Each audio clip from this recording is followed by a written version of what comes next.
So again, if let's say we're to be associated close to an animal, and like an animal is closely associated with man, man is closely associated with an animal, is it possible for the man to be born into the animal? The same? Not unless let's say if the animal has the power over the man. In other words, if the man makes his chitta like the animal, yes. Oh, I see. In other words, if he does bad moral things, and behaves in very bad ways, yes, it is possible. So the animal, by imitating or mocking, the human gets the tendencies? Yes. In other words, I mean, the animals, like animals trained, you get these dogs that are trained by human beings, and they follow something extremely clever. Well, it's hard to say, but one would suppose that there's a good chance of human birth for some of them.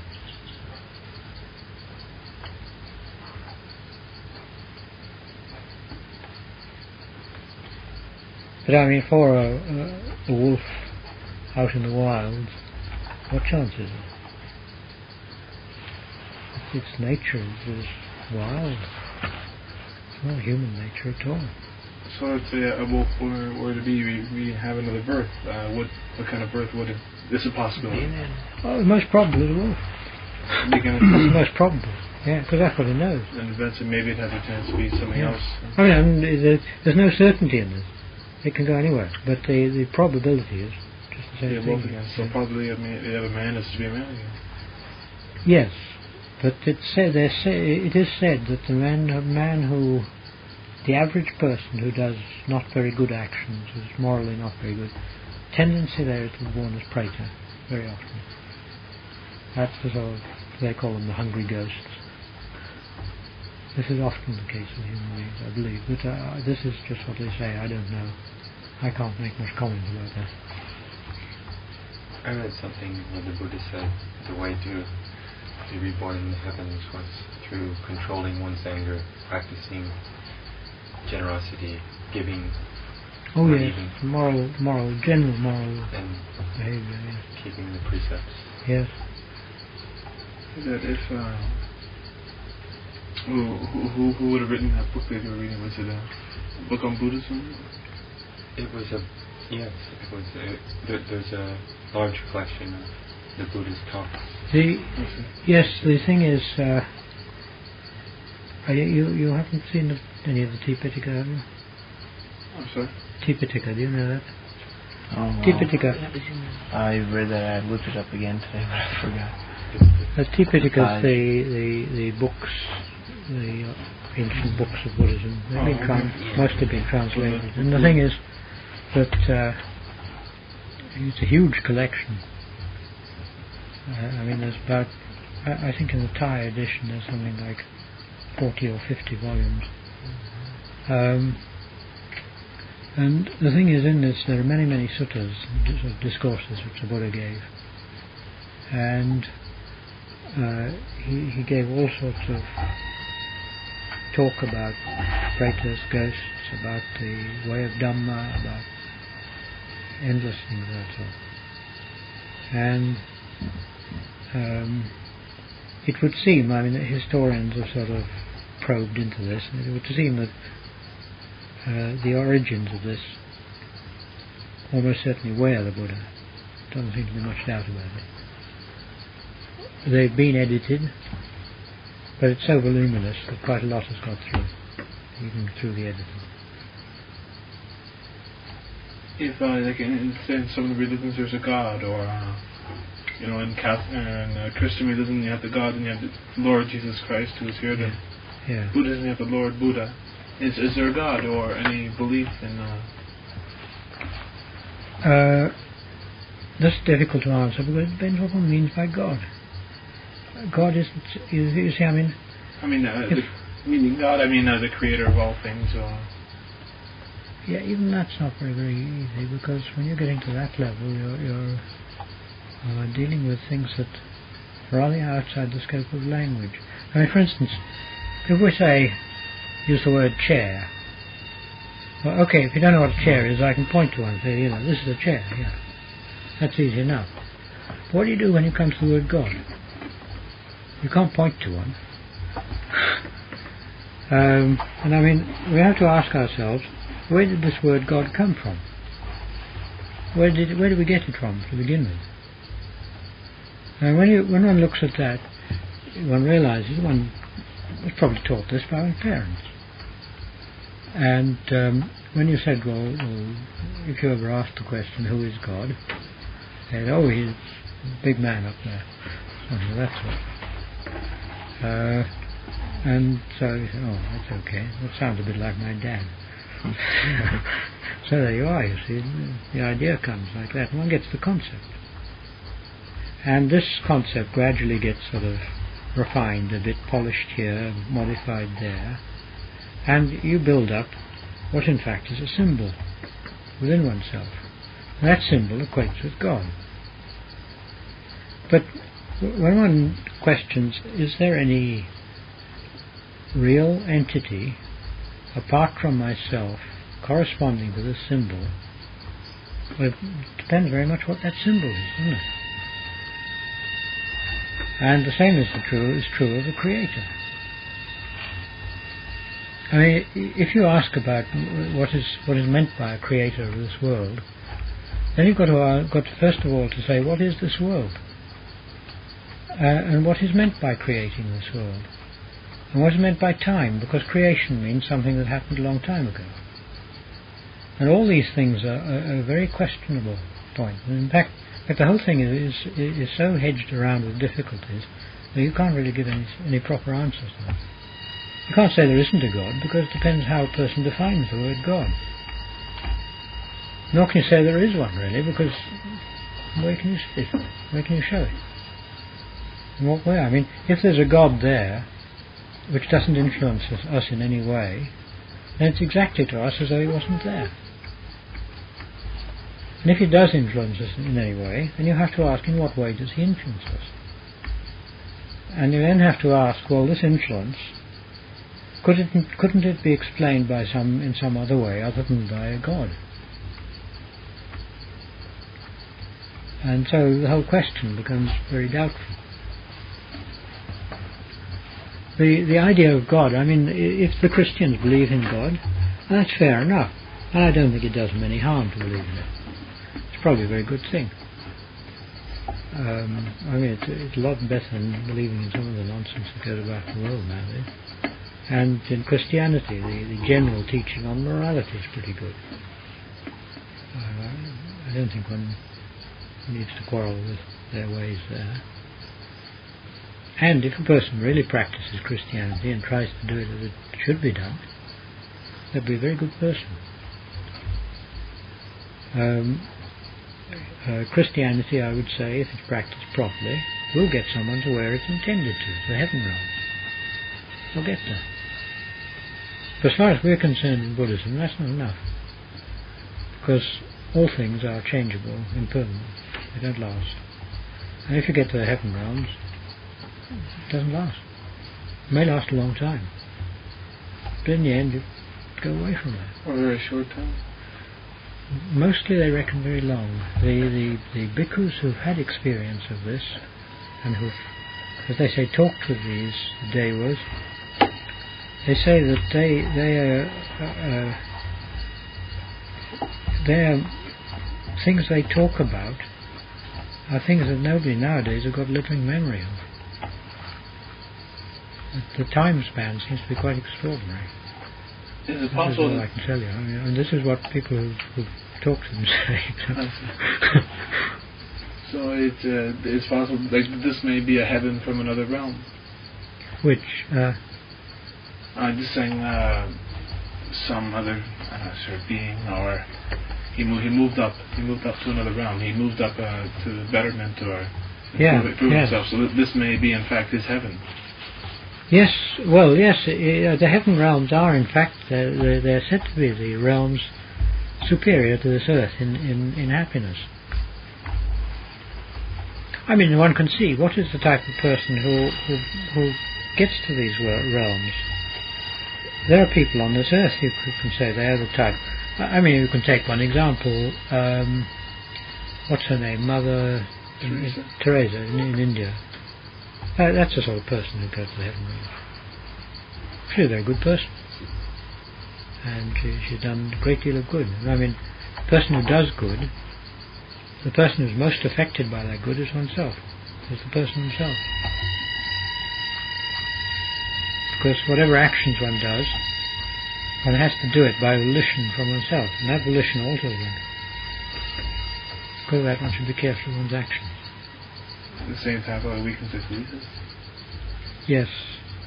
Well, it sets the pattern for the weakening of the kilesa. Definitely.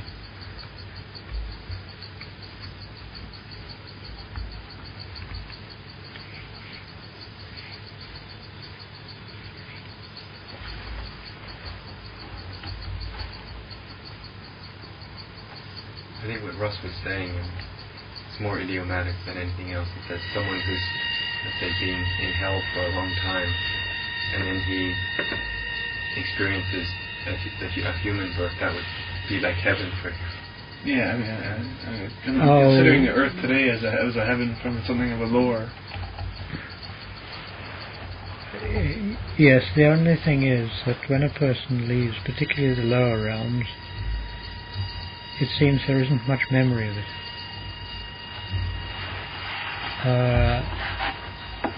There may be what you can call an aftertaste, but there's no clear memory. Because of that, anybody, when a being is born into a realm, they adapt to that realm, and the conditions in that realm. Now you can see a young baby, when they're born into the world, when they're first born, they're completely at sea, because they haven't got any anchors down at all. They don't know where they are or what's happening. And they quickly grab at sensations and try to fix themselves in some way or another. And before long, with the terrific effort they put into that, it's not long before they start learning speech and learning to recognize things, and learning to see and to hear and so on. And it all starts dropping into place. And with all this effort of sort of establishing oneself in the new realm, the old memories do tend to fade a bit. Although there are people who can remember their last lives. Ajahn told a remarkable case of a bhikkhu who could remember his last life. He was a bhikkhu in the last life. He died of malaria. And this man, he was quite young. He told Ajahn that he'd been in a certain wat, somewhere over towards the east. And he died of malaria in this wat. And he said when he died, he stood looking at his own body a long time, and he had the impression he was still in the road. And then he started wandering out and wandered towards the east, and he came to a sala, and there seemed to be a lot of people in the sala, so he went up into the sala, and there was a man at a sort of desk, and a lot of people there, and most of these people were very frightened, and he was sort of telling them, directing them to go to various places, often quite in a fierce way. And he said how it went on until there was just himself and this one woman left. And this woman, he sort of changed entirely when he came to her, and he said, "Oh, for you," he said, there'll be a car coming up just in a moment, just wait outside." And he went outside, and Rolls Royce came up, and she got in. Her appearance changed then, she went young straight away. And the car went and sort of took off, went away, way up somewhere. And then he was left, and he went up to the man, and he said, "Well, what about me?" I said, "Well, your name's not here in the book, it must have gone wrong somewhere." He said, "Anyway, what do you want to do?" He said, "Well, I don't know, I feel very thirsty." He said, "Oh, well, go out that door, wander over there." So he went out and he wandered away somewhere. And he came to some houses, and he saw a woman there drawing water from a well. And he went up to her and said, "Can I have a drink of water?" And she said, "Oh, yes, sure. Just go and wait in that, just sit down in that sort of shed there. And he went and sat down there. When he sat down, he felt very, very, very sleepy, very drowsy. Next thing he knew, he was reborn. And he couldn't remember what had happened in between. So this was told by... This person told it. And he said, apparently his parents in this life, he said it was very odd. He always used to refer to himself as Ajahn. You know, in Thai, usually a young child would say Pom or Krop Pom to parents. Ajahn is a thing the bhikkhu says. And he said that when he was, for about 1 year or more, he always had the impression he was in robes. Very odd. Even though he's young. Yeah. Then it all changed suddenly. And anyway, he became a Samnir and a bhikkhu again. And one day it was Ajahn Mun's funeral. Ajahn Mun was there, and he saw this. Thought this man would be there, so he searched around and he found him. He said, look, why don't you come along? We'll try and find the abbot of the wat where you were staying when you died last time. He said, oh yes, all right. The Ajahn was quite clever. He walked along and he saw an old man. He said, is this him? He said, no. Walked along more and he said, is this him here? He said, no. They went on until it came to the man Ajahn thought he was. He said, this is the man, yeah. I know him. This is him. And the abbot could remember this person dying. And he mentioned various details about the wat, trees and sort of things round about. And the abbot said, yes, he said, that tree there, it was there, but it's been cut down since. Things like that. Yeah, but place everything. His mind was very, very deep when he died. They say that to remember the last life, you have to have mindfulness when you die. This is the saying. You have to be mindful. That means that we who didn't remember past lives weren't mindful at the time of death. That's right, yeah. Also, of course, very important, it's very difficult for people who don't believe in rebirth and have no idea of this and no training to do anything. Because, I mean, they don't even know what happens. They have no idea. When you think of the average person in the West who dies, well, what do? They don't do anything. They just let everything happen to them. They don't know what to do. They've never learnt. They've never trained themselves, and they've never tried taking any interest in it. In fact, it's usually the case that people are afraid to think of death.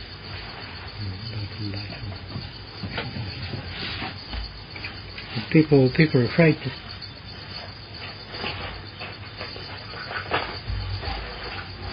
They call it sort of morbid. Oh no, I don't even get it. They call it morbid and things of that sort, and they don't like to think of death. Whereas in fact, it's one thing they really should think of. I remember Gurdjieff saying that to cure the world, people should think of their own death at least once a day.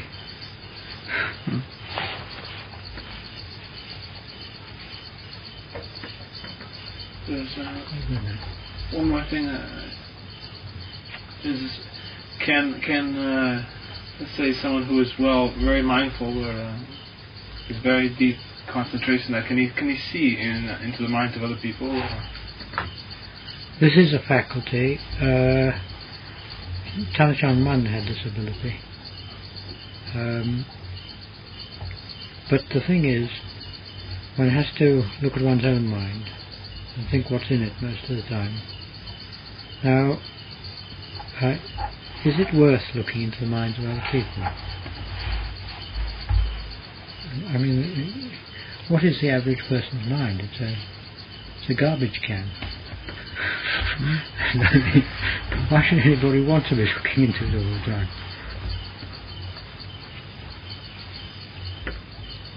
It's full of all sorts of junk.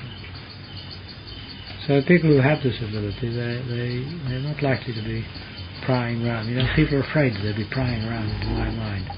And it's just great conceit that that person's mind is worth prying into.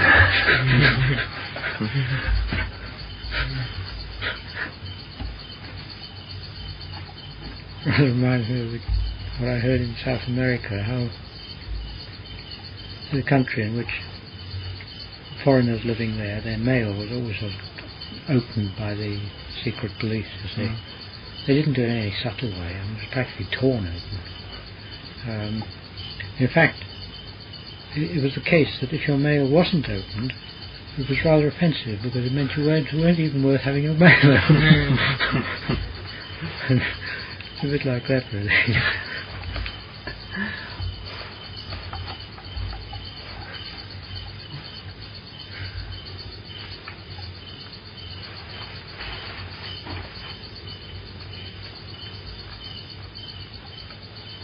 Is that a good thing to meditate on death also?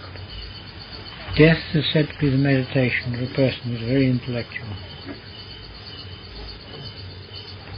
Very good. Is that just meditating, or is it also? I guess it's deep. Okay. The person is very intellectual. Just repeating. Again, if one... repeating it just like that, that's a parikamma. But I mean, it's never just repeating a parikamma. You've got to keep your mind on it too. But just thinking, not even repeating something, just, I guess I understand. You mean just concentrating just on, you're dying. You're dying. Not just the word death, but, How you would die. Yeah. Or just laying in a coffin or something, but, No, I mean, each person must do it in their own way. But to me, the thing is to think, well, what will it mean? I won't be here. What does that mean? I'm very used to me, so to speak. and then I won't be here. What does that mean? What's its implications now? When would you say the best time of the day to meditate is? This you can't really say. It depends on different people are different. But your preference? Usually it's thought that in the what like this, the night, evening and night are the best times. Early morning, because it's cooler, one's not disturbed. 11, mostly there's not a lot of noise. And other people are quiet and not restless in the same way as they are in the day. But then some people find it's much better meditating in the day. So the only thing to do is to try it different times to find out.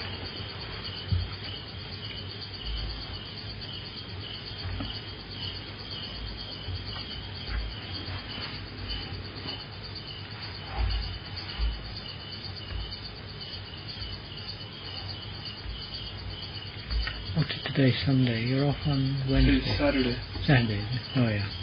You're off on Wednesday, huh? Well, we're not sure yet. Yeah. It'll be this Wednesday or this Friday. I see, yeah.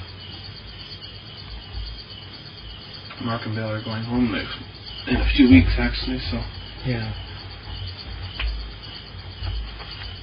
Well, lots of things to running around.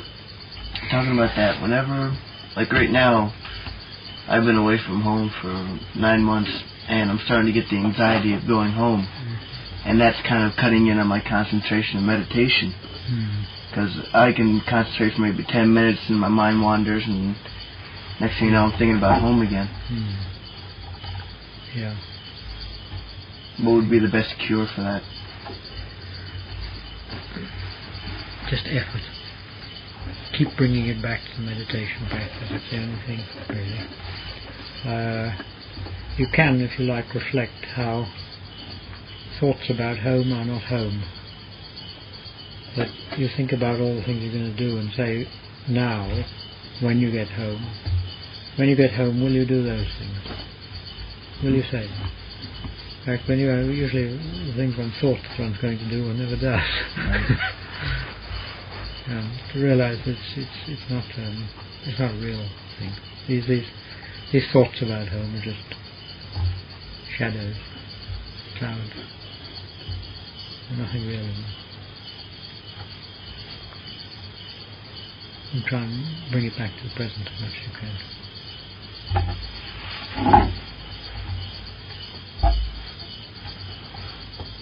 I think probably enough for one night. Yes. I'd like to have another talk if we can in Sure, a couple yes. days. Yeah. Right before we... Yeah. We'll see when you decide when you're going. Okay. Fix Great. Thank you very much. Cleared up a lot of misconceptions about this. Yeah. Would it be possible to get a copy of the tape? That's the other thing I was... If there's a tape recorder, someone who could tape a couple tapes for us of this tape. I asked one child to do it because he got the machine. Just so we can go That'd over be it. You know. Yeah. That would be very helpful. I asked questions which I think of at the time, and my memory isn't the greatest. Yeah.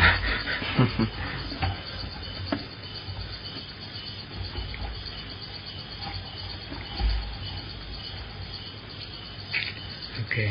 Right. Thank you very much. Yes, thank you very much.